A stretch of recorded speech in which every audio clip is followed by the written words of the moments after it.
point of view about teaching elderly people. I could see how it works and how different it is in Poland. First of all, we had amazing guide Attila, who showed us city around, and I think that was a great experience.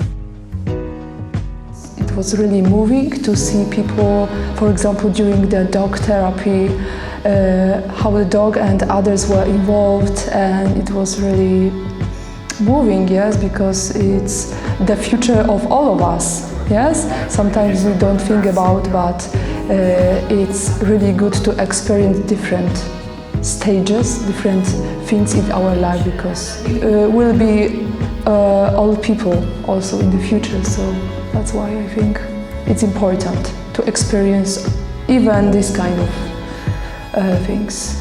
I highly recommend Gabor and his team. Thank you.